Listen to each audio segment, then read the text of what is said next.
a gente convidou a vereadora Soninha Francini para também homenageá-la pela ajuda e apoio que ela deu à Associação dos Coreanos durante o mandato dela na Câmara Municipal. A vereadora Soninha Francini, eu vou explicar um pouquinho sobre a carreira dela, que é bem interessante. Ela teve carreira política e também carreira na área privada. Ela é jornalista de formação, ela é professora, né, de ensino médio também, e ela foi produtora de TV, MTV. Ela produziu programas no MTV voltado à diversidade numa época, nos anos de 90, 2000, em que no Brasil, assim, não existia muito esse termo diversidade, né? Ainda era muito conservador, e o programa dela se chamava Barraco MTV, mas não era de barraco, não. Eu lembro.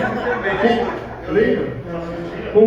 Convidava, assim, semanalmente 20 pessoas, assim, diversas, diferentes, nada iguais, e conversava, discutia sobre um tema, assim, um tabu, um assunto que pouco se falava numa TV de canal aberto normal.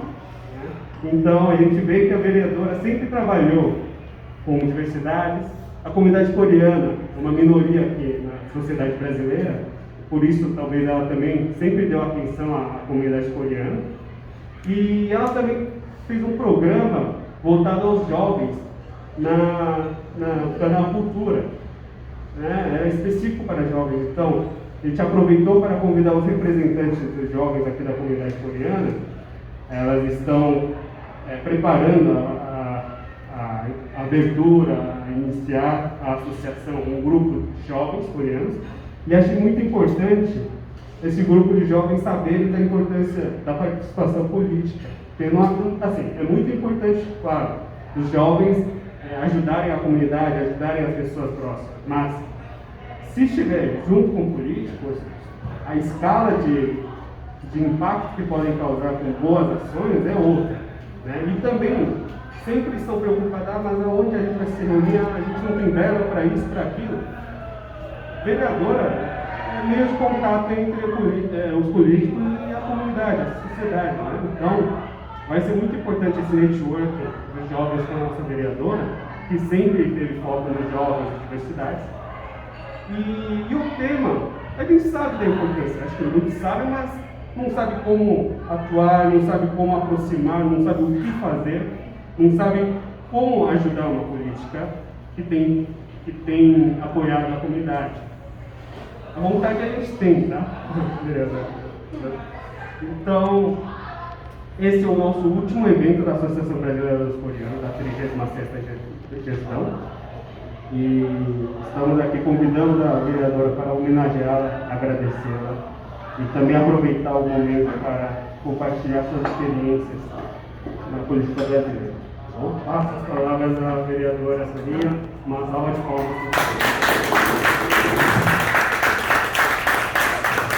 Obrigada, boa noite. Você vai no meu na coreografia aqui, mudando os slides. Quando eu fui candidata a vereadora pela primeira vez, em 2004, algumas pessoas perguntaram, mas o que te deu na cabeça de entrar na política em 2004? E é verdade, para mim, onde eu estivesse, era política. Era uma participação política, então eu fui professora, né? Ainda hoje eu sou professora voluntária, mas eu fui professora como a minha principal atividade profissional. E claro que tem uma postura política, né? Não é politicagem, não é doutrinação, mas quando você escolhe um texto para discutir numa aula de inglês, você pode escolher um texto sem nada de muito substancial, só para discutir a gramática e a redação. Ou você pode aproveitar e discutir questões que você considera importantes na sociedade. A mesma coisa na MTV. A MTV podia ser um canal só de música e videoclipe. Mas para a gente que trabalhava lá, era muito estranho estar vivendo uma situação em que todo mundo está falando de um assunto. Hoje em dia seria vacina, possivelmente. Eu penso isso. Se tivesse barraco MTV segunda-feira, qual seria a pauta? eu acho que essa semana seria vacina e crianças. Então a gente queria discutir esses temas da realidade, que era muito estranho. Tá aqui falando vacina, vacina, vacina. Aí você entra no estúdio, olha para a câmera e anuncia um videoclipe. Então, de alguma maneira, a gente procurava trazer os assuntos do cotidiano para dentro dos programas musicais. E sempre tem um artista engajado, sempre tem um evento acontecendo, uma manifestação. Então a gente aproveitava essas deixas. Até que a gente não queria mais precisar de uma deixa do mundo pop para falar de algum assunto especial. E foi assim que criamos o Barraca MTV, esse programa semanal de debate ao vivo, caótico, porque era uma mesa como essa, todo mundo microfonado. Normalmente a gente tem, né, os convidados numa mesa e a plateia, e quando levanta a mão você vai lá e leva o microfone, uma pessoa faz uma pergunta ou outra. E a gente não queria fazer assim, queria fazer mesmo uma mesa em que pudessem se sentar, e isso aconteceu de fato. O ministro do Meio Ambiente, o presidente de uma associação de catadores, alguém engajado com projetos sociais ligados à reciclagem, um representante do setor da indústria, todo mundo na mesma mesa para trazer ali, né, a sua contribuição, e a gente procurava trazer, tanto quanto possível, 20 opiniões diferentes, e não os contra, os a favor, para realmente fazer um debate enriquecido. E depois eu trabalhei na ESPN Brasil também, um canal de esporte muito engajado politicamente, que sempre questionou a direção do esporte no Brasil, a forma como os clubes de futebol eram conduzidos naquela época. Tudo tem esse naquela época, né? Naquela época na MTV a gente discutia assuntos que eram tabu. Naquela época na ESPN a gente fazia campanha pelo clube empresa. Quer dizer, um clube de futebol que movimenta milhões de reais por mês, ser uma mera associação, não é uma coisa que condiz, né, uma diretoria eleita entre velhos torcedores do clube. A gente militava por clube empresa, sem desmerecer os torcedores, os conselheiros, mas é uma gestão muito mais complicada do que uma associação, simplesmente. A gente militou pelo Estatuto do Torcedor, porque era comum naquela época mudar as regras do Campeonato Brasileiro de Futebol na metade, para que um clube grande não fosse rebaixado. E a gente então se engajou como canal de televisão para que o Estatuto do Torcedor fosse aprovado em Brasília, reconhecendo que um consumidor de futebol, alguém que compra um ingresso, alguém que assiste pela televisão, tem direitos equivalentes ao direito de consumidor. Ele tem que saber, vamos dizer, a bula do campeonato, o regulamento e a garantia de que aquilo não vai mudar muitas vezes. O campeonato de pontos corridos foi uma batalha da ESPN Brasil também. A gente entendia que o campeonato, eu falo muito de futebol e talvez vocês nem compreendam todas as comparações, mas enfim, o Campeonato Brasileiro de Futebol, ele começava com pontos corridos, aí os 8 primeiros colocados se classificavam para um mata-mata, que durava as últimas semanas do ano. Então, só de começo, você tinha 24 times, 8 classificados e 16 sem atividade nenhuma, outubro, novembro e dezembro. Quer dizer, como é que você sustenta uma atividade profissional desse jeito? E depois no mata-mata, tem muita emoção bacana, o 8º colocado pode ser o campeão. Mas o quanto isso reconhece o planejamento efetivo de um clube? Então, tem mata-mata, Copa do Brasil é mata-mata, Copa do Mundo é mata-mata, mas um campeonato é de outra natureza. Ou seja, quando as pessoas me perguntaram por que você entrou na política em 2004, eu disse, não, mas quem disse que eu já não estava na política? Eu quis ser vereadora para ter mais poder do que eu tinha sendo apresentadora de televisão, jornalista, professora, atriz de teatro amador, estudante de cinema. Em cada uma dessas áreas eu fazia, né, o meu engajamento, e nos trabalhos voluntários, favela de Heliópolis, região da Brasilândia, mas o limite disso começou a me frustrar tanto que aquele pouco que eu fazia eu já não tinha mais ânimo de fazer. Então eu falei, não, parar, fazer nada eu não quero fazer mais.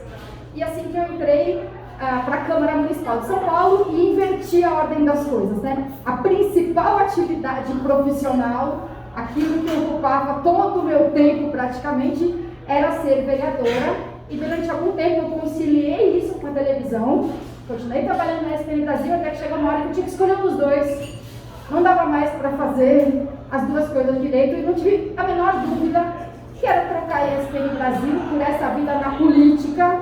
Eu fui vereadora 2 vezes e entre uma coisa e outra trabalhei no Poder Executivo em diversas funções diferentes. Mas não é esse o único jeito de participar politicamente. Como eu soube bem durante os 20 anos antes de entrar para a área pública, né, como parlamentar ou como administradora. Então vamos lá. Tira a máscara e fala de novo. Depois vocês desinfetam o microfone. Já tomei a terceira dose, estou tranquilo. Minha terceira é fevereiro. Eu tomei a AstraZeneca nas 2 primeiras, aí os intervalos são maiores. Agora é 4 meses, vereadora. Baixou para 4 meses. Já baixou.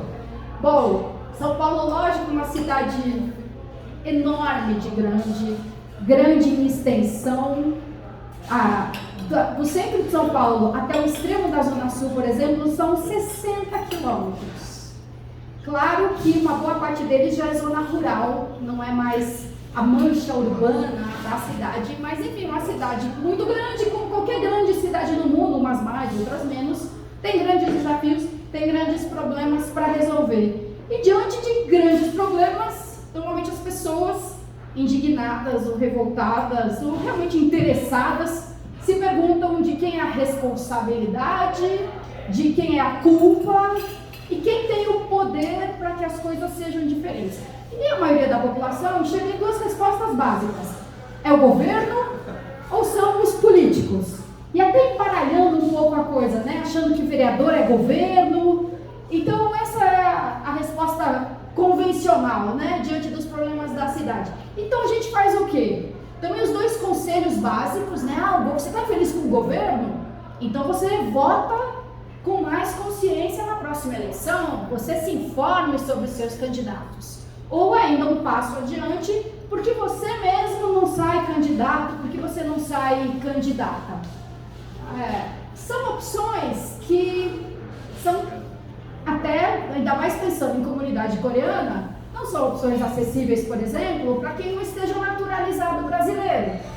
Uns anos atrás, até no Senado Federal, tramitou um projeto que permitia que todas as pessoas com residência estável no Brasil pudessem votar e serem votadas. Mas o projeto passou na Comissão de Constituição e Justiça, morreu a caminho do plenário e nunca chegou a ser votado. Então, são opções importantes, votar com consciência, mais ainda você ser candidato, mas muitas pessoas são excluídas dessas alternativas, por exemplo, em razão da sua nacionalidade. E eu digo, não é só votar, claro, votar com consciência. Nossa, ser candidato, quantas pessoas são candidatas numa cidade de 12 milhões de habitantes? Na última eleição para vereador, 1.900 pessoas. É muito candidato. Mas ainda sobram 9 milhões de eleitores que não se candidataram a nada. Então eu digo, não é só entre uma eleição e outra, a cada 4 anos, que a gente pode se engajar politicamente. De fato, é possível participar efetivamente de muitas maneiras, né? Quando a gente fala da eleição, a gente está falando da democracia representativa, né? Em que você reconhece um representante e delega determinados poderes aí. Mas a democracia participativa, aliás, é muito mais rica do que a representativa. Então eu selecionei 3 formas de participação, existem várias outras, mas essas 3 são pilares, digamos, da participação coletiva das pessoas, porque, em geral, são abertas a qualquer pessoa, com algumas diferenças, algumas restrições no caso ou outro. Então, falando dos conselhos, os conselhos são também representativos, porque, em geral, eles são compostos por pessoas eleitas. E aí, cada um dos conselhos, às vezes, tem um eleitorado mais restrito. Então, no Conselho Municipal de Assistência Social, por exemplo, você tem uma parte dele reservada para representantes dos usuários.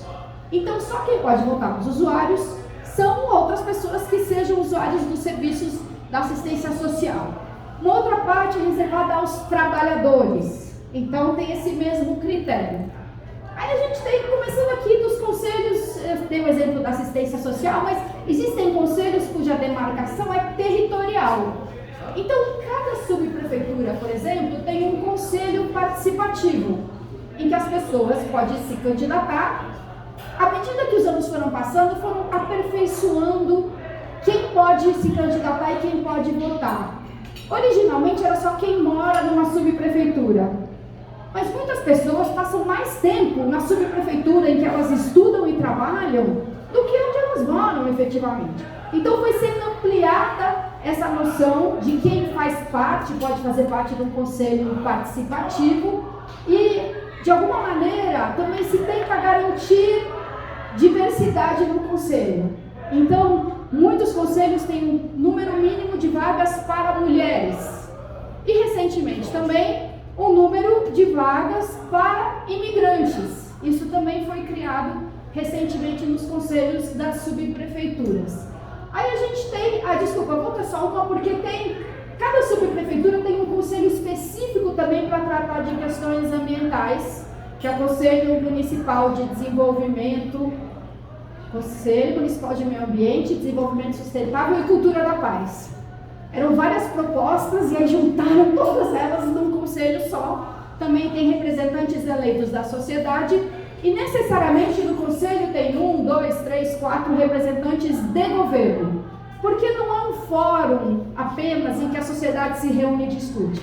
O conselho tem essa característica. Às vezes ele é paritário, às vezes ele é tripartite, às vezes a sociedade civil tem maioria, mas necessariamente tem alguém do governo na organização dos trabalhos ou com a participação direta.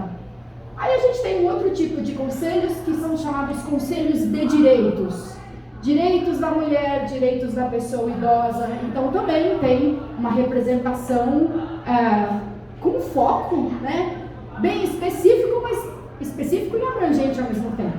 Quando a gente fala em direitos da mulher, está falando de um universo grande, né? Direito à educação para mães, para as crianças, direito à moradia, acesso à renda, o enfrentamento da violência doméstica e assim por diante.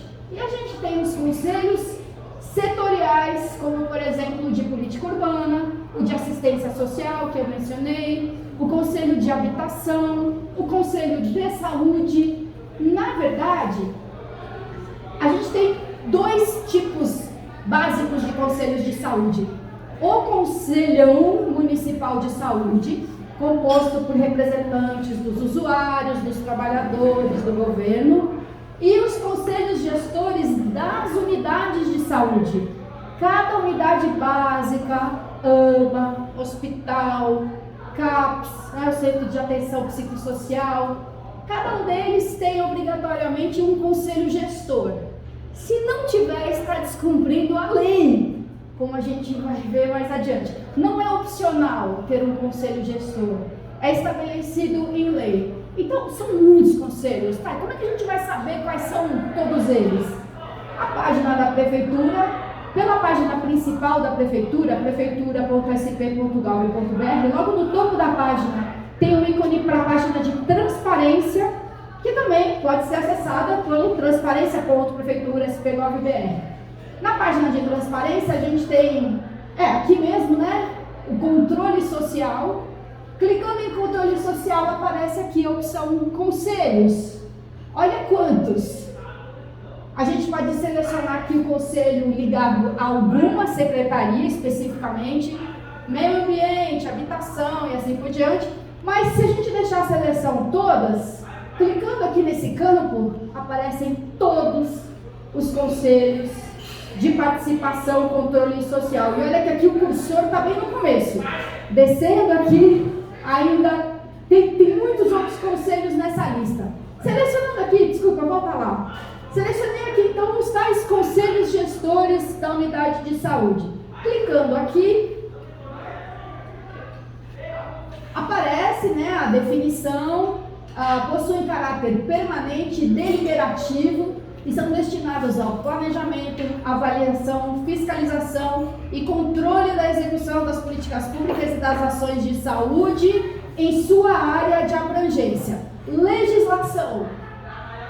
Aí sim, a lei municipal que instituiu os conselhos gestores, 13.325 de 2002, descendo um pouco, destaquei aqui o artigo 1º, 2º, os conselhos das unidades de saúde terão composição tripartite, 50% de representantes dos usuários, 25% dos trabalhadores da saúde e 25% de representantes da direção da unidade. Então, se é o UBS, o gestor da unidade básica de saúde.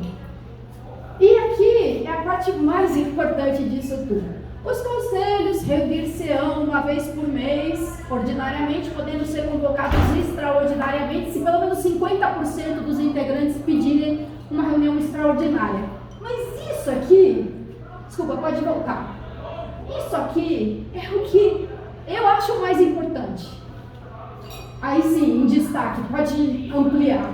As reuniões serão ampla e previamente divulgadas, com participação livre a todos os interessados que terão direito à voz. Ou seja, o conselho é representativo, os conselheiros são eleitos pela sociedade, cada um pelo seu segmento, mas qualquer um pode participar da reunião do conselho. Qualquer usuário, qualquer pessoa pode participar da reunião do conselho e não vai ter direito a voto. O conselho é deliberativo, então ele toma algumas decisões coletivas, mas tem direito à voz, que às vezes é tão importante quanto, porque muitas coisas não são decididas no voto. Não precisam ter uma escolha da maioria. Mudanças podem ser feitas sem que seja submetido a uma votação. E o que acontece na vida real? Algumas pessoas se elegem para o conselho e nunca aparecem. São eleitas, mas não têm uma participação efetiva. Enquanto o munícipe está sempre ali, apontando um problema, dando uma ideia, se oferecendo para fazer alguma coisa. Isso aqui é verdade para a maioria absoluta dos conselhos. Em alguns deles, as pessoas não terão direito à voz.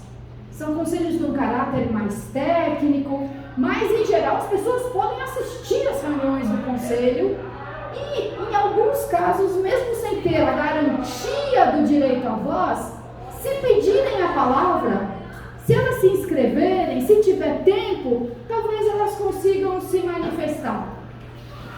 Então, falei da participação dos conselhos, vou falar agora das audiências públicas. Existem basicamente dois tipos de audiências públicas, aquelas que são convocadas pelo Poder Executivo, quer dizer, uma secretaria, um órgão de governo convoca para uma audiência pública. Geralmente a Secretaria de Planejamento faz muito isso, quando existe na estrutura, às vezes tem umas mudanças na estrutura de governo. Obrigada.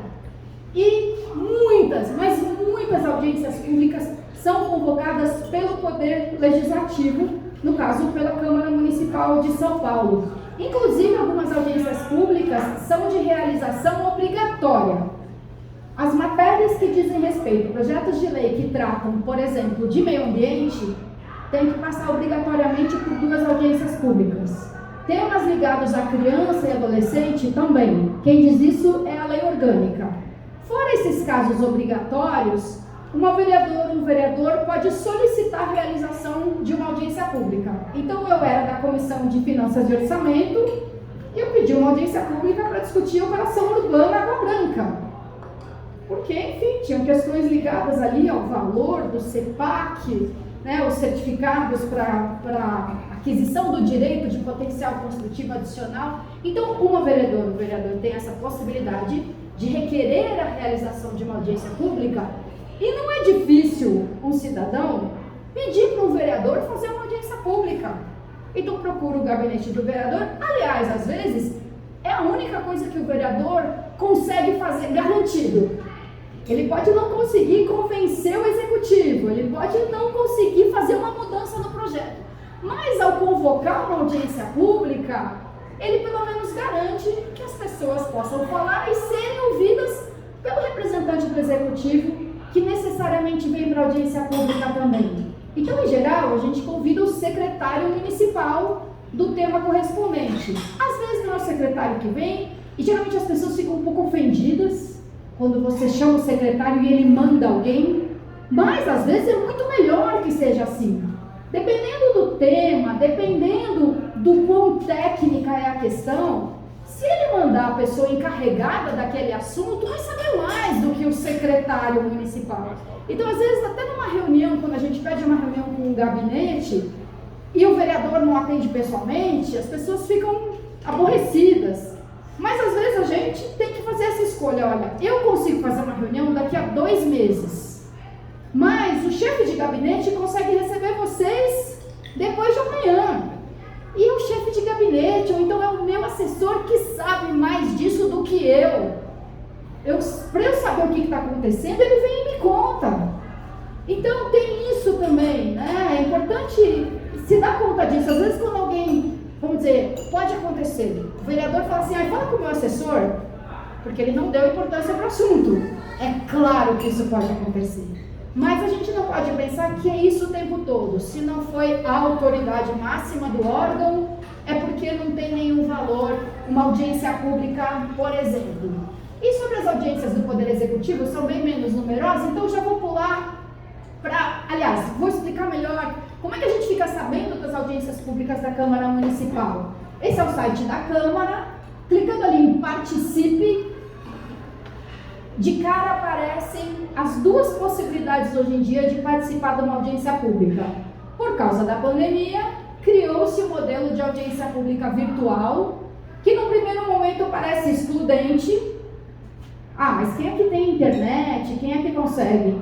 Eu não acho que seja mais excludente do que aquela audiência pública na Câmara Municipal de São Paulo, no Auditório Prestes Maia, na quarta-feira às 10 da manhã.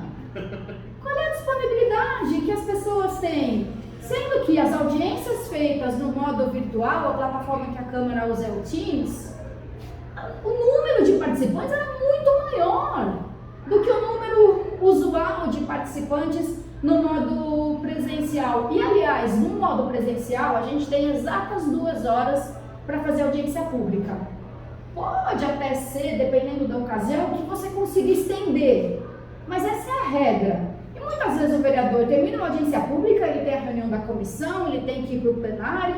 No modo virtual, a gente tinha audiência pública de 4 horas. Super cansativo. Mas muitas pessoas puderam se manifestar e de tempos em tempos volta a palavra para a mesa para o secretário, por exemplo, responder aquelas perguntas, aquelas sugestões que foram feitas. Então, é possível participar da audiência virtual nesse modo, videoconferência, a pessoa se inscreve e fala. Tem direito a 3 minutos de fala. E sabe o que é muito interessante? Quando você começa a fazer audiências públicas, as pessoas reclamam muito desses 3 minutos. Eu já reclamei muito também quando eu fui público da audiência pública, mas principalmente quando a mesa fala 1 hora, e aí as pessoas têm direito a 3 minutos cada uma. Então, quando eu estava conduzindo uma audiência pública, eu fazia questão de ouvir muito mais, né? Mas à medida que você vai participando mais vezes, você consegue se habituar a formar um raciocínio em 3 minutos. E se isso não for possível, o que eu sugiro para as pessoas, vamos dizer que vocês todos têm muito interesse num determinado assunto e combinam de ir na audiência pública. Às vezes as pessoas falam todas a mesma coisa, o que eu acho um desperdício. A pessoa vai lá e fala, eu acho um absurdo essa mudança que vão fazer no trânsito do Bom Retiro. Aí outra vai lá e fala a mesma coisa, Chega uma hora, é humano até, né? Começa a falar, você já sabe o que vai falar. Aí você se distrai. Agora, quando as pessoas se organizam e cada uma delas traz um aspecto diferente daquela questão, olha, vai ficar muito pior para os pedestres. Olha, aqui tem uma escola, aqui passa uma linha de ônibus, aqui tem feira. Então, cada um trazendo um aspecto torna a participação muito mais rica, muito mais útil.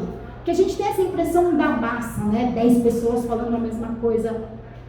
Não numa audiência pública. Eu prefiro trazer vários ângulos para que os vereadores se deem conta, para que os executivos se deem conta da complexidade da questão. Desculpa, vou passar mais uma.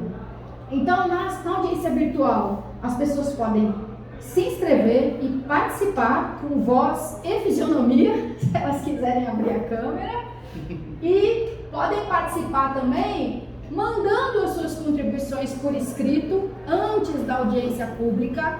E a audiência pública tem regra estabelecida em lei.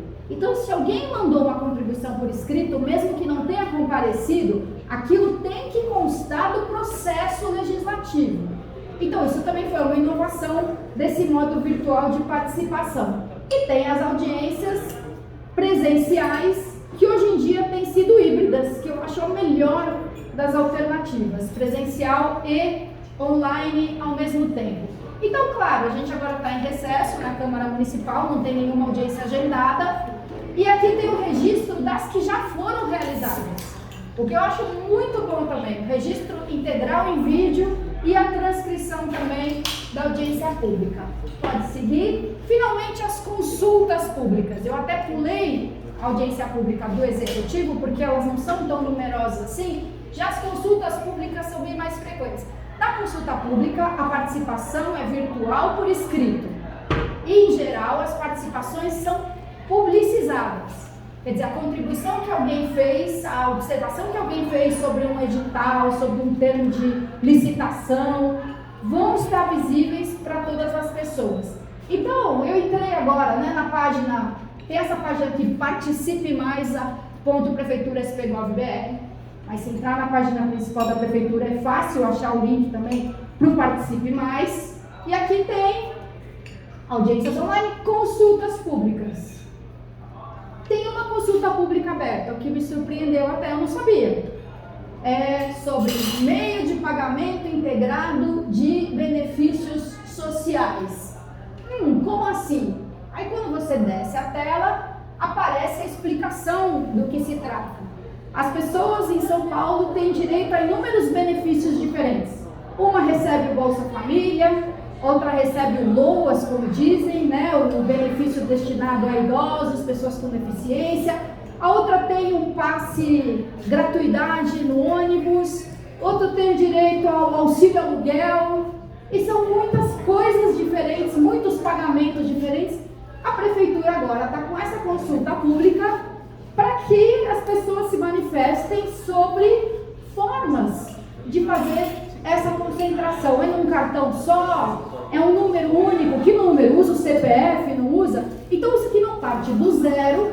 A gente já tem um texto inicial e as pessoas vão acrescentando ali os comentários ao texto. Descendo a página, a gente tem aqui, né, benefícios sociais, PPT, base para... Bom, tem um PowerPoint explicando melhor, né, sinteticamente, do que se trata, o resumo do assunto, e aí clicando ali em cima em anotações, aqui está a minuta.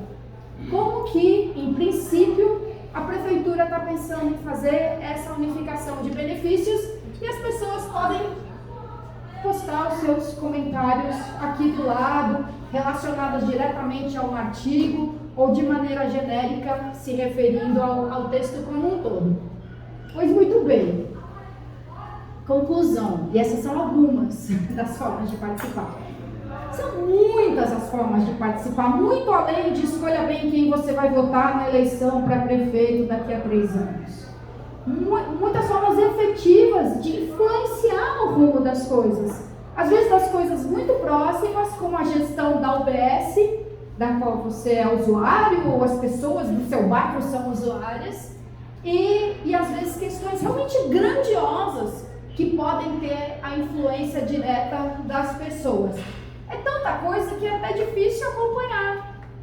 Eu entrei hoje no site para ver se tinha alguma consulta pública em aberto. Eu não teria entrado se eu não viesse aqui hoje. E fiquei feliz de saber perceber que a prefeitura está estudando essa unificação, né, de todas as identificações, de todos os benefícios. Às vezes a mesma pessoa recebe vários benefícios com números diferentes, cartões diferentes, enfim. Então o que eu sugiro? Criar uma rotina, né? Aqueles que estiverem realmente interessados, né, em fazer da participação uma prática. Então, por exemplo, segunda-feira eu entro no site da Câmara e entro no site da Prefeitura para ver quais são as formas de participação, quais são as pautas das audiências públicas já convocadas e assim por diante. E mesmo assim, para uma pessoa só fazer isso tudo, é difícil. Então, é possível, claro, dividir por temas. Olha, você presta atenção em tudo que for do assunto habitação, assistência social, mulheres, meio ambiente e assim por diante, né? Quando a gente já tem uma organização, já tem uma associação, um movimento, também não é tão difícil assim estabelecer as coisas dessa maneira. Isso aqui é um conselho, é conclusão de 2 mandatos como vereadora. A gente sempre identifica os aliados prováveis. Se eu tenho uma questão ambiental, eu vou falar com os 2 ou 3 vereadores ambientalistas. Educação, vou falar com aqueles 2 ou 3 ligados à educação. Sendo que nos mandatos de vereador, muitas vezes no gabinete do vereador, você tem um assessor, o vereador não é nem um pouco associado à causa ambiental, mas ele tem um assessor que é o encarregado disso, e o assessor que tem influência sobre o vereador. Então já aconteceu em algumas pautas de meio ambiente de eu conseguir o apoio de um vereador da base evangélica, porque normalmente as pessoas não levariam um assunto de natureza ambiental ou de mobilidade. Então esses aliados improváveis, aqueles que você não identifica assim automaticamente, podem fazer toda a diferença na hora de criar uma massa crítica, na hora de construir uma maioria. Então talvez ele nem se torne um ativista em defesa da sua proposta, mas se ele deixar de ser um inimigo, já é uma grande coisa. Às vezes as pessoas são inimigas de uma proposta porque tem uma impressão ruim da proposta, não sabem nem exatamente do que você está falando. Aí ele pode não se engajar, mas se ele deixar de ser um inimigo, deixar de falar mal de alguma coisa que ele nem conheceu direito, esse já é um tremendo avanço. E se ele tinha uma posição neutra, não sei, não estudei, não entendi, e ele recebe um grupo de pessoas que explicam do que se trata, ou aquele assessor dele ligado ao tema recebe as pessoas que explicam do que se trata, o assessor vai levar para o vereador e fala assim: o projeto é bom. Então ele deixa de ser indiferente e passa de fato a ser um aliado. Então esse mapa dos aliados prováveis é super importante, mas o dos aliados improváveis pode ser decisivo. E, como eu disse a respeito da audiência pública, fazer contribuições qualificadas, né? Não, com certeza é o perfil desse grupo aqui. Não é o perfil de gente que vai gritar sim, nunca,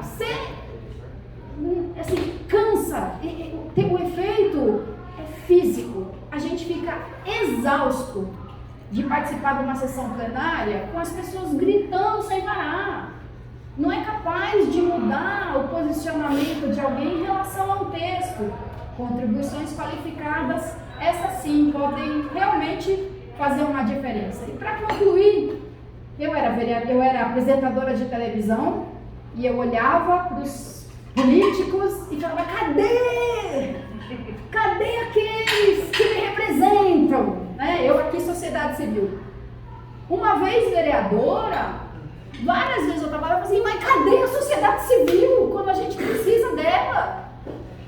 Quem se organiza tem mais poder. Tem mais poder do que um vereador sozinho. Então eu passei 4 anos do mandato querendo que a Câmara Municipal votasse a lei das antenas. Porque a legislação atual das antenas de telefonia é de 2000 e nada. Em 2013 já estava obsoleta. Em 2015, a Câmara prometeu votar aquilo até o fim do ano. Eu saí da Câmara em 2020 e toda reunião do Colégio de Líderes eu estou falando: gente, precisamos atualizar a lei das antenas. Do jeito que está, quem quiser seguir a lei, não consegue fazer antena em São Paulo. Não consegue ampliar a cobertura de sinal. Porque a licença para você construir uma antena, para você instalar uma antena, mas uma licença para você construir um prédio. E hoje em dia você tem antenas cada vez mais compactas e diferentes e não conseguia instalar em lugar nenhum. E eu olhava para a galera e fazia, cadê o movimento do sem sinal? Cadê? Porque eu tô falando sozinha. Cadê a galera da periferia que não consegue usar uma maquininha de cartão? Que não consegue fazer um telefonema? Que não consegue assistir uma aula pela internet? Então a gente, quando está lá, precisa da participação da sociedade para ter mais força diante dos colegas, diante do governo, para conseguir fazer alguns temas avançarem. Então eu falo, né, consultar os sites, por meio desses dois, a gente tem acesso a inúmeras formas de participação da Prefeitura e da Câmara Municipal de São Paulo. E se eu puder contribuir com alguma coisa, meu e-mail é rp@soaninha.com.br. Muito obrigada e parabéns a vocês pelo engajamento, pelo ativismo, pela organização e tenham todos um feliz ano novo. Obrigado.